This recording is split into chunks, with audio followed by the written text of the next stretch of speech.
سلام، امیدوارم خوب باشید. من علی هستم و شما به پادکست آنارشی گوش میکنید.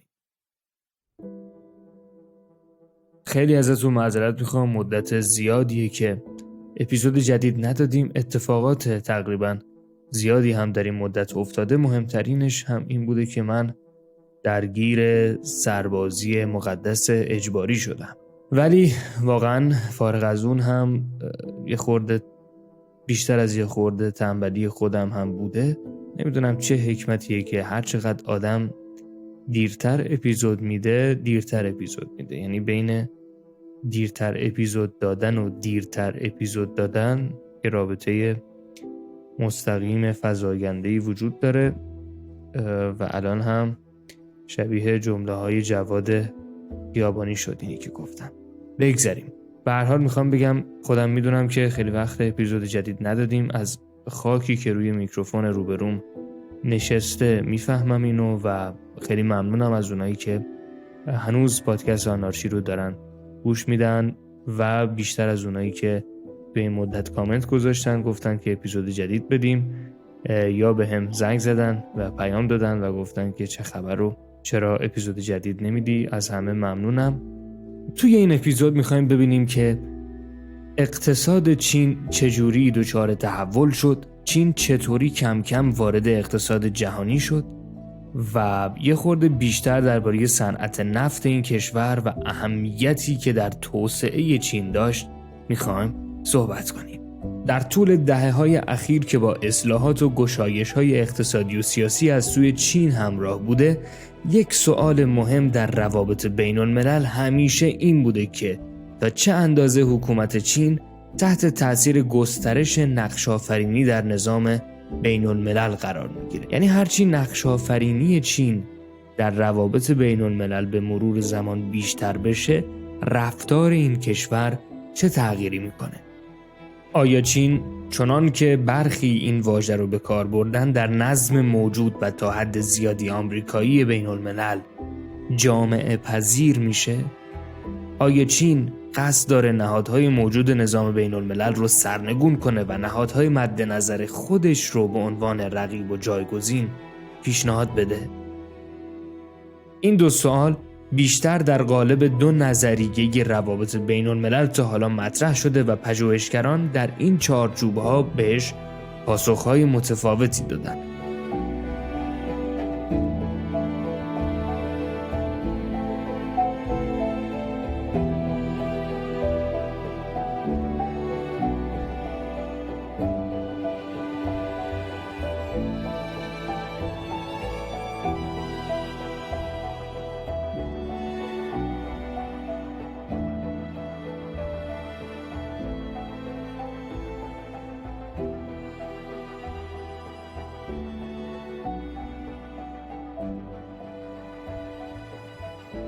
نهادگرایان لیبرال، چنان که اسمشون هم نشون میده، معتقدن تعامل چین با نهادهای بین المللی آثار مثبتی بر اون گذاشته. به محض اینکه چین عضو سازمانهایی شد و مشارکت خودش رو گسترش داد، کم کم با نرم‌ها و کردارهای غالب اون نهاد هم خودش رو وفق داده و وفق میده و اون رو به عنوان چیزی که به خودش نفع میرسونه میپذیره، نه چیزی که به نفع بقیه قدرت هاست. این گروه یعنی یه جورایی معتقدن چین همین که وارد سازمان‌های بین‌المللی بشه و ببینه که براش منفعت دارند این سازمان‌ها، دیگه نگاه بدی که بهشون داره به عنوان جاهایی که دارن به نفع بقیه قدرت‌ها، به نفع ایالات متحده آمریکا و شرکاش کار میکنن، به سازمان‌های بین‌المللی نگاه نمیکنه. رئالیست‌ها اما میگن یک قدرت در حال خیزش ممکنه در چنان نهادهای مشارکت کنه، ولی با شرایطی این کار رو انجام میده که بهش اجازه سواری مجانی رو بدن. یعنی از منافع مشارکت بهره ببره، در حالی که ایالات متحده و شرکاش هزینه ها رو پرداخت میکنن. چین به هنجارهای این نوع نهادها احترام میذاره، خب معلوم احترام میذاره، ولی ملاحظات مربوط به قدرت ملی و منافع همیشه در اولویت قرار دارن و اگر این نهادها یه روزی جلوی منافع ملی چین رو بگیرن، اونا رو سرنگون هم حاضر بکنه. چین جایگاه خودش به عنوان عضو دائم شورای امنیت رو در سال 1971 کسب کرد. زمانی که کسی تصور نمی‌کرد این کشور به نظم اقتصاد سرمایه‌داری بپیونده. در اون سال سازمان ملل تایوان یا همون جمهوری چین در اون زمان رو از شورای امنیت حذف میکنه و جمهوری خلق چین، یعنی همین چینی که امروز ما میشناسیم، رو جایگزینش میکنه. تا سال 1980 اونا عضو بانک جهانی و صندوق بین المللی پول هم شدن و مذاکرات در همون دهه برای عضویت در صندوق بین المللی پول هم شروع شد که سال 2001 مذاکرات به نتیجه رسید و اونا عضو صندوق هم شدن. حداقل در مورد این نهادها که اتفاقاً پایه‌های حکمرانی جهانی محسوب میشن، بعید به نظر میرسه که چین بخواد اونا رو سرنگون کنه یا کارکردشون رو عوض کنه. سازمان‌هایی که خودش نقشی پررنگ در اونها داره و از قضا منفعت زیادی هم با حضور در اونها داره میبره. شی جین پینگ رئیس جمهور چین در اجلاس داووس سال 2017 سخنرانی کرد و اونجا همه رو دعوت کرده بود تا گشودگی و اصلاحات عمیق اقتصادی رو در نظام تجارت و جریان‌های مالی بین الملل پیگیری کنن. یعنی چینی که همه نگران بودن نسبت به اقتصاد سوسیالیستیش، خودش از مشوقین و مروجین اقتصاد لیبرال محسوب میشه در عرصه بین المللی. منتقدین چین میگن این کشور بیش از اون که به این نهادها و سازمانهای بین المللی کمک کرده باشه از اونا بهره برده. اوضاع اینجوریه که چین تعهدات محدودی داره و از قبل این تعهدات محدود منافع زیادی داره میبره. در عوض راجع به هنجارها و قوانینی مثل مداخله بشردوستانه در جنگ‌های داخلی همیشه تاکید رو بر اصل احترام به حاکمیت ارضی میذاره و مشارکتی که در مداخله سازمان ملل فرضاً باشه راجع به یک بحران داخلی یا یک جنگ داخلی اصلا مشارکت نمیکنه و میگه که من میخوام به استقلال کشورها، به حاکمیت ملیشون احترام بذارن. منتقدین میگن چرا این رفتارهای چین دوگانه است؟ در جاهایی که به نفع خودشه از نظام بین الملل موجود بله پیروی میکنه، ولی وقتی حاکمیت ملی یک کشوری قراره زیر سوال بره به خاطر بحرانی که وجود داره، به خاطر جنگی که وجود داره، چین میگه من مداخله‌ای نمی‌کنم. علت این رو هم در این میدونن که چین خودش مستعد یک بحران داخلیه و میخواد اگر روزی دچار اون بحران شد بقیه کشورها هم نتونند در امور داخلیش مداخله کنن. پس میگه من از الان مداخله نمی‌کنم و اجازه هم نمیدم هیچ کس هیچ وقت در امور داخلی من مداخله کنه.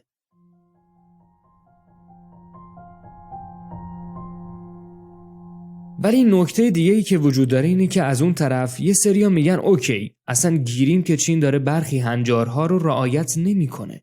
ولی رعایت نکردن یک چیزه، این که چین بخواد اینا رو کلاً سرنگون کنه یه چیز دیگه است. بنابراین به نظر میرسه مسئله و چالش بیش از این که سر مخالفت چین با هنجارها باشه، سر اینه که چجوری میشه چین رو در اونها شریک و دخیل کرد و در واقع بخشی از بار موجود بر دوش ایالات متحده رو بر دوش او انداخت. به خصوص در مسائلی از جمله اشاعه هسته‌ای، تغییر اقلیم و بحران‌های مالی جهانی. اثرگذاری اقتصادی و مالی چین در عرصه بین المللی از سال 2005 هی زیادتر شده، به ویژه با توجه به ذخایر ارزی خارجی زیاد این کشور که بازارهای آمریکا رو تحت تاثیر قرار داده و البته با ابتکار کمربند و جاده. این دو مسئله از مهمترین بحث‌های پژوهشگران روابط بین الملل‌اند. بعد از اینکه چین در سال 2001 به سازمان تجارت جهانی پیوست، میزان صادراتش هم خیلی زیاد شد. یه سریا این نقد رو به چین وارد می‌کردن که داره عمدن ارزش پول ملی خودش رو پایین نگه می‌داره تا صادرات به صرفه باشه و در عین حال بتونن جذب سرمایه رو به خوبی انجام بدن. برخی مطالعات نشون داده بله همچین چیزی وجود داره، برخی هم البته نشون داده اینطوریام نبوده. به هر حال صندوق بین‌المللی پول یه فشاری به چین وارد کرد و این کشور هم ظرف 10 سال یعنی تا سال 2015 ارزش ملی پولش رو به واقعیت‌های مورد نظر اقتصاددان‌ها نزدیک کرد و صندوق هم از اون به بعد پول چین رو یک پول فاقد ارزش واقعی دیگه در نظر نگرفت. به طور کلی چین از سال 2005 اثرگذاری بیشتری بر مالیه جهانی گذاشته و بحث‌های زیادی بین علما راجع به این مسئله شکل گرفته.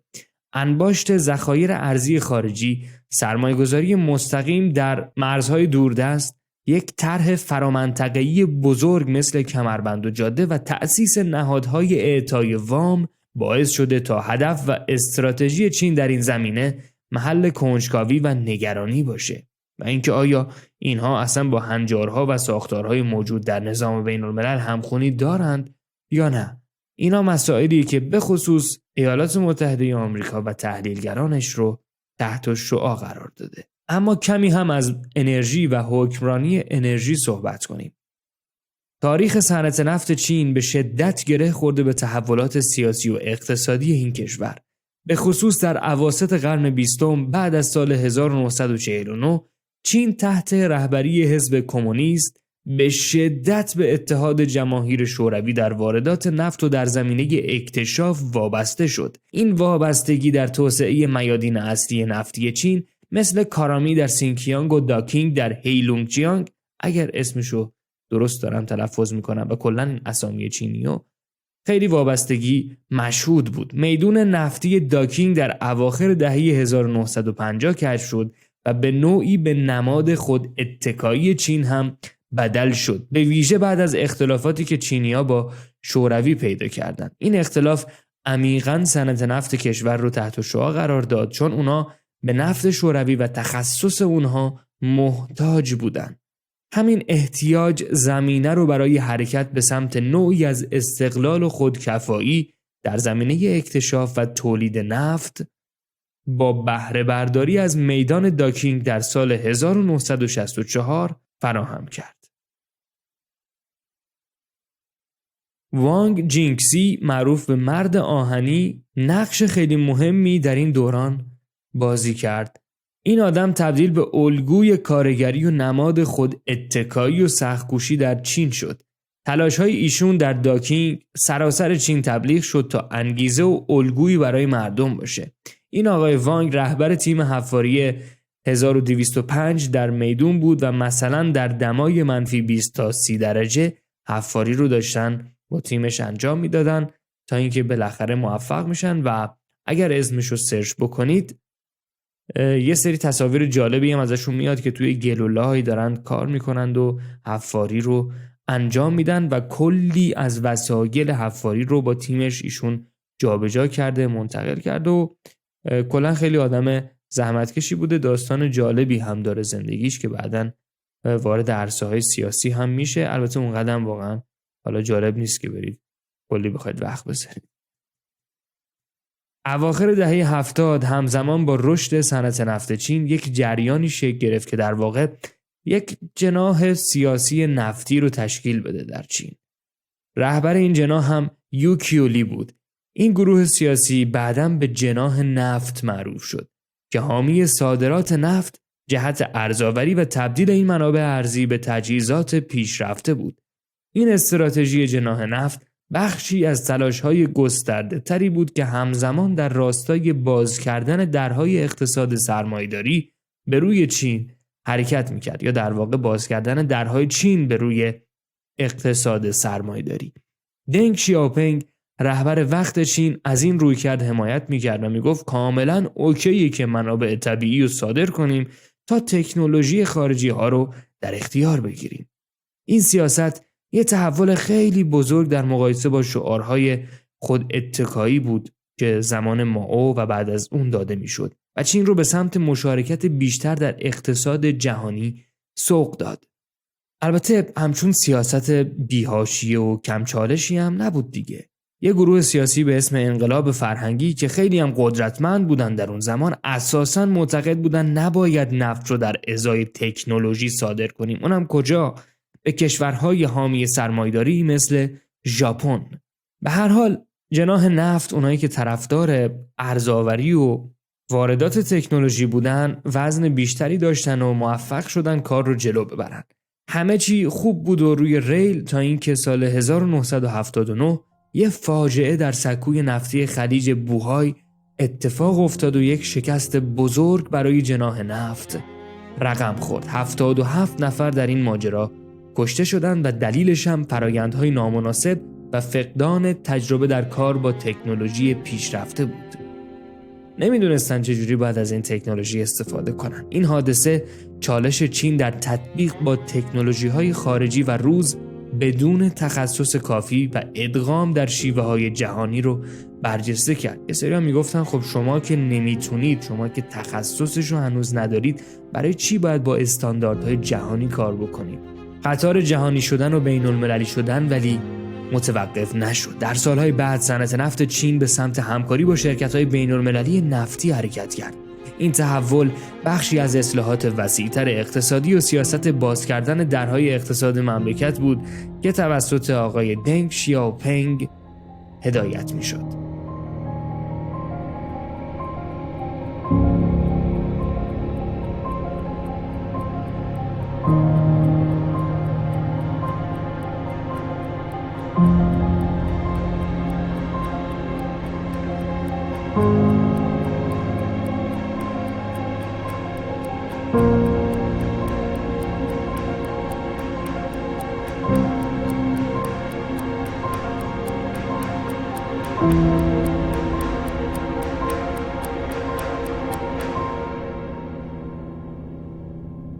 تکامل صنعت نفت چین از وابستگی به شوروی تا مرحله خود اتکایی و بعد هم ادغام در اقتصاد جهانی آینه ای از تحولات وسیع‌تر در عرصه‌های سیاسی و اقتصادی شونه.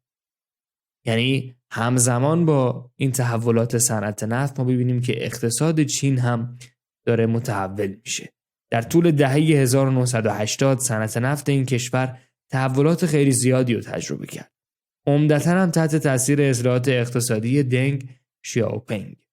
هدف این اصلاحات این بود که صادرات نفت رو افزایش بدن تا واردات تکنولوژی و کارهای صنعتی اتفاق بیفته. همون ادامه سیاست‌های دهه 1970 ولی با یک تفاوت. دیگه همه چی مربوط به تکنولوژی نبود. دنگ شیائوپینگ حالا مشارکت خارجی‌ها رو هم در اقتصاد چین پذیرفته بود. دیگه بحث فقط واردات تکنولوژی نبود. سرمایه خارجی هم میتونست دیگه وارد کشور بشه. بانک جهانی هم یک نقش حیاتی در این دوران داشت و یک ارزیابی جامع از نیازهای توسعه چین رو سال 1980 شروع کرد که فراهم بکنه و به سمع و بصر همه اینو برسونه. تمرکز عمده روی احیای میدان نفتی داکینگ بود، میدان نفتی صادراتی اصلی چین که نقش مهمی در تأمین مالی اصلاحات اقتصادی داشت. گزارش سال 1985 بانک جهانی پیش بینی کرد که چین در طول یک دهه به وارد کننده خالص نفت تبدیل خواهد شد. یعنی وارداتش از صادراتش پیشی خواهد گرفت. در اوایل دهه 80 چین به شدت صادرات نفت و گسترش داد و بزرگترین صادرکننده در منطقه آسیا و اقیانوسیه شد. اگرچه انگیزه‌های چین از این افزایش برای غربی‌ها از همون ابتدا روشن نبود. گمانه‌زنی‌ها راجع به اینکه آیا چین میخواد با این صادرات ارز به دست بیاره یا اینکه سهم خودش رو از بازار نفت بیشتر کنه زیاد شده بود. نکته جالب اینه که چینی‌ها از ماشین حسابای دستی استفاده می‌کردند که برای تحلیل داده به صورت برخط و همزمان عاجز بود و همین باعث می‌شد برای اقتصاد خودشون مناسب باشه، ولی برای پویایی‌های بازار جهانی و شرایط اون جواب نمیداد. یعنی یکی از چالش‌های چینی‌ها این ماشین حساباشون و در واقع تحلیل آنلاین و برخط داده‌ها بود.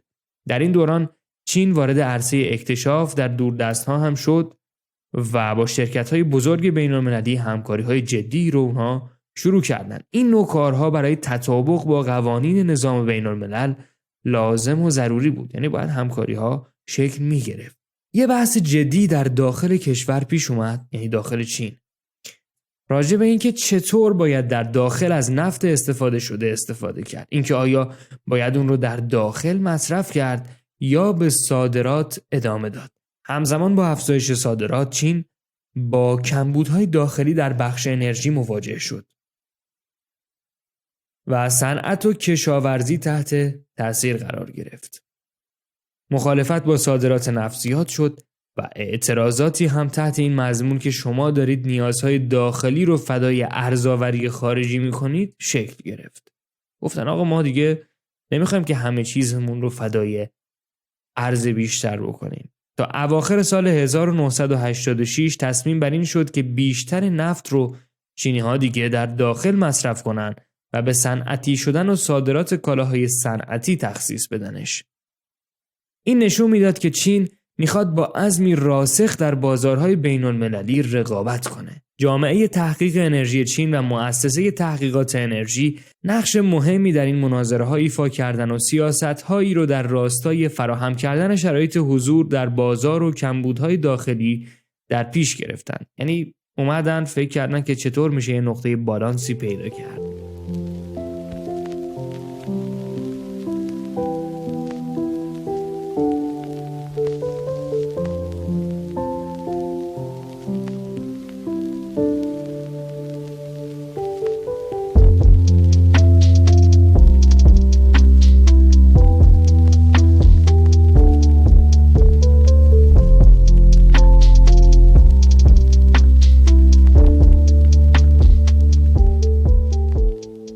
در دهه 80 شاهد تلاش‌های کمپانی‌های بین‌المللی برای ورود به بازارهای نفت چین بودیم. کنت لیبرسال و میشل اوکسنبرگ یک کتابی رو در سال 1988 منتشر کردند که روندهای تصمیم‌گیری در بخش انرژی چین رو توضیح میده و اونجا از یه مفهومی به نام اقتدارگرایی چند پاره صحبت میکنن.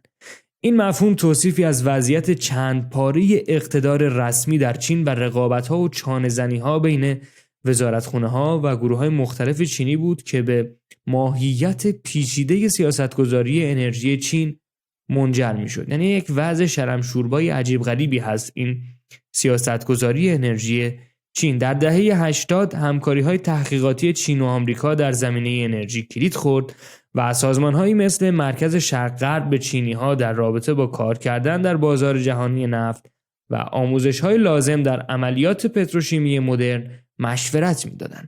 یعنی کم کم چینی‌ها دارن وارد سازمان‌های بین‌المللی میشن، همکاری‌های بین‌المللی در زمینه صنعت و به خصوص صنعت نفت داره شکل میگیره. به طور کلی صنعت نفت چین در دهه 80 از یک صادرکننده به وارد کننده حرکت کرد، به سمت واردات بیشتر حرکت کرد و به سمت این که در واقع اکتشاف و تولید نفت رو کاملا بتونن صنعتی بکنن. اما دهه 1990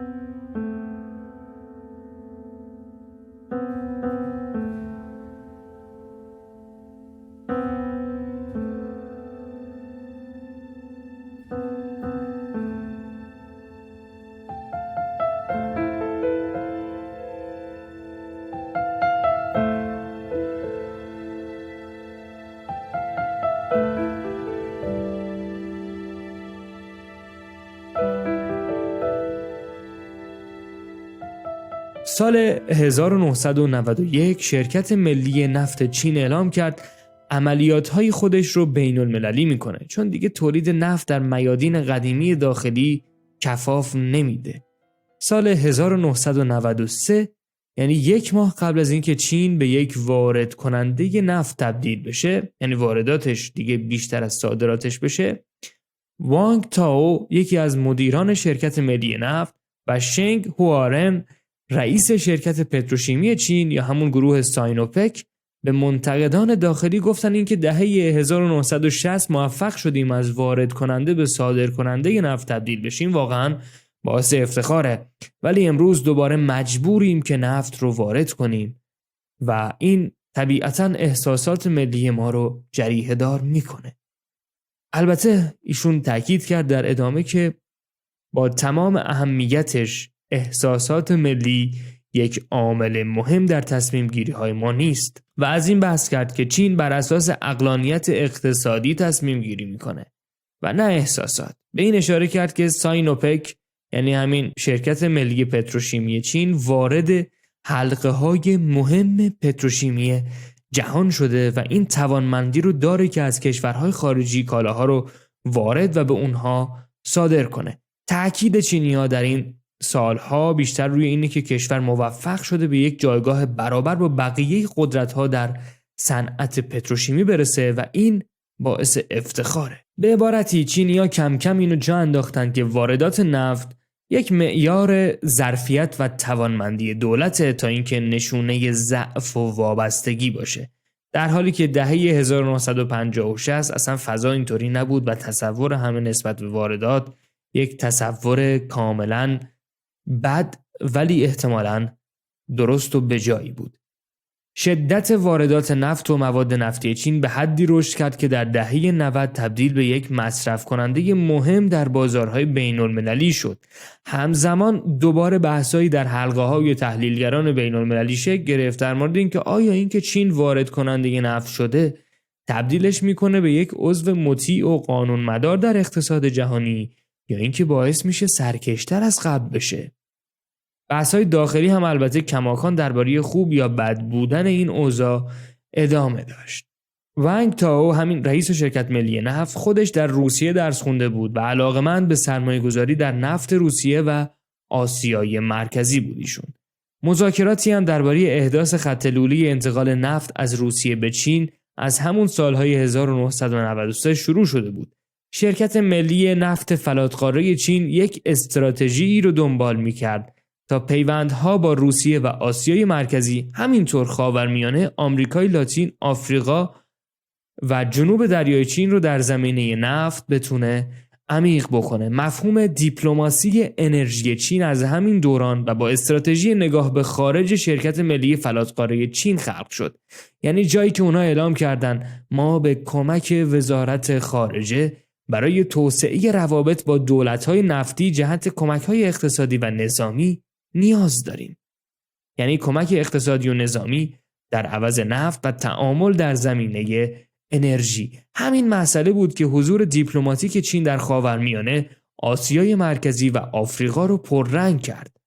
اگر نه تا قبل از این و بدون اینکه چین انقدر نیاز داشته باشه به نفت، خیلی کاری به مناطقی که نام بردیم هم اونا نداشتن.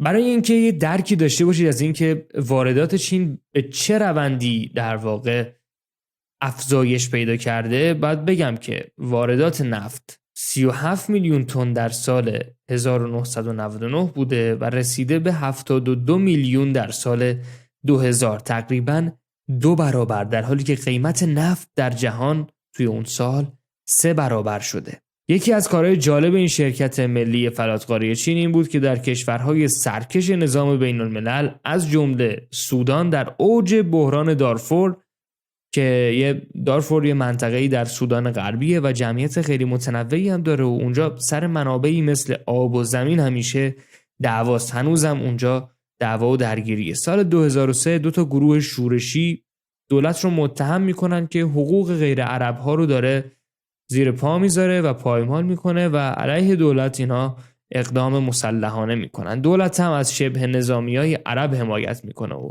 کلی مردم تو این درگیری‌ها کشته میشن. خلاصه میخواستم بگم با این که یک جنگ خونینی اونجا شکل میگیره و وضعیت بحرانی بوده، چینیا پا میشن حتی تا دارفور هم در اوج بحران میرن. واردات نفت به حدی مهم و جدی بود که کم کم به یک مسئله امنیتی در چین بدل شد. یعنی وابستگی چین به واردات یک دغدغه امنیتی محسوب میشد از سال 2000 به بعد. این امنیتی شدن باعث شد نگرانی‌های چین نسبت به وابستگی‌های نفتی زیاد بشه، به خصوص به خطوط ارتباطی خاورمیانه که نیازمند تقویت نیروی دریایی چین بود. در حقیقت در پاسخ به همین نیاز سیاست خارجی چین هم تغییر کرد و دولت‌های خاورمیانه خودشون نمیتونستن امنیت کشتی‌ها رو تأمین کنن. پس چین باید به خاطر تأمین امنیت شریان‌های نفتی این کار رو انجام میداد.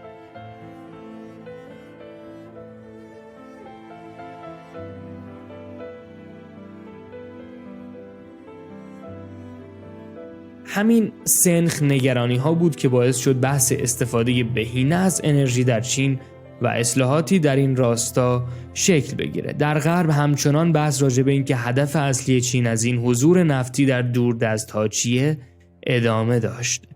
آیا واقعاً نیت چینی ها اقتصادیه یا اونا میخوان به بهونه نفت و اقتصاد توانمندی‌های ژئوپلیتیکی خودشون رو افزایش بدن. آژانس بین‌المللی انرژی در سال 2010 گزارشی داد و اعلام کرد به نظر ما اهداف چین تجاری و اقتصادی همزمان با افزایش سرمایه‌گذاری شرکت‌های چینی در آفریقا، آمریکای لاتین و آسیای مرکزی، اینا شروع کردن به اثرگذاری بر بازارهای جهانی نفت. وقتی شرکت ملی نفت فلاتقاره چین یعنی CNOOC سال 2003 شرکت گازی رو در استرالیا خرید و اقدام کرد به خرید یک شرکت نفتی آمریکایی به اسم یونوکال، آمریکایی‌ها خیلی نگران شدند و کنگره آمریکا حتی به شدت با پیشنهاد چینی‌ها مخالفت کرد که نکنه اینا بتونن بر منابع انرژی آمریکا هم یه روز تسلط داشته باشن.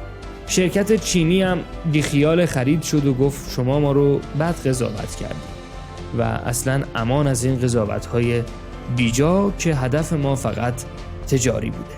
تبدیل چین از صادر کننده به بزرگترین وارد کننده نفت باعث شد از یک بازیگر منفعل هم به یک بازیگر فعال تبدیل بشه.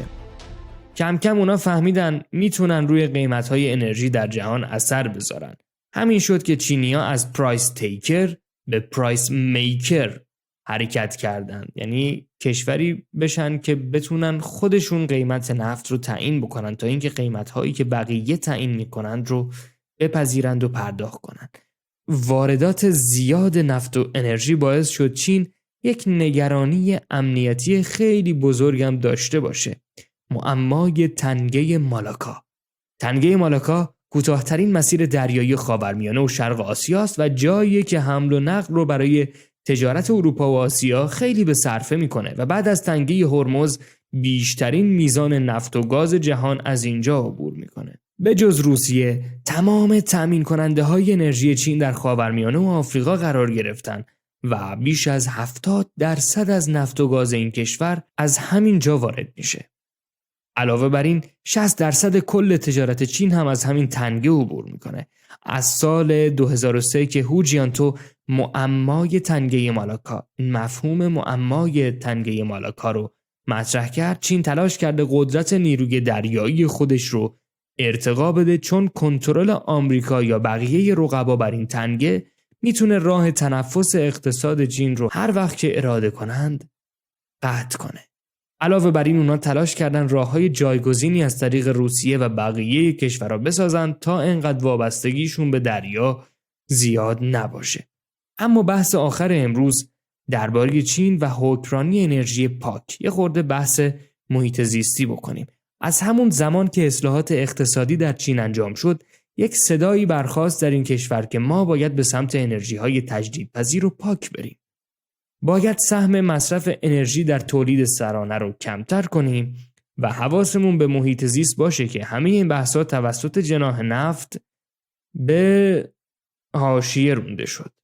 روندهای جهانی حمایت از انرژی سبز و محیط زیست وزن و زور کسایی که داخل چین پرچم اصلاحات محیط زیستی علم کرده بودند رو بالاتر برد.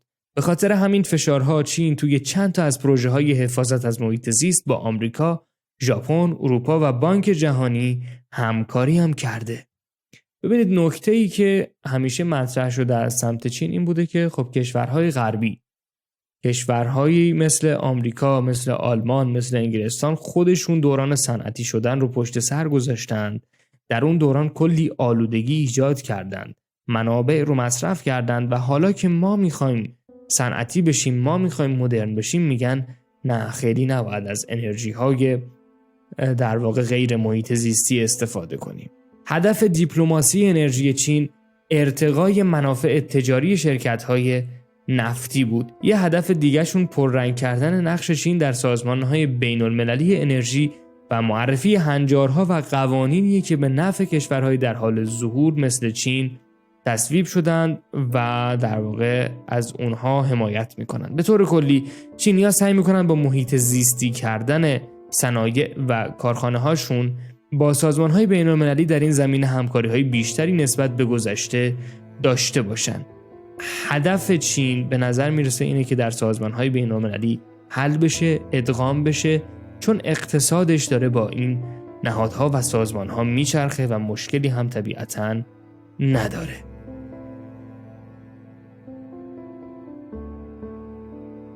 خب امیدوارم که اپیزود مفید بوده باشه. ما از این صحبت کردیم که چین چجوری در نهادها و سازمانهای بین‌المللی مشارکت کرد، کم کم جایگاهش رو چجوری ارتقا داد و در صنعت نفت چین چه خبره، چجوری این صنعت نفت متحول شده تا حالا و چه تأثیری بر اقتصاد و سیاست خارجی چین گذاشته. خیلی مخلصیم، مراقبت کنید. ارادت، فعلا، خدا نگهدار.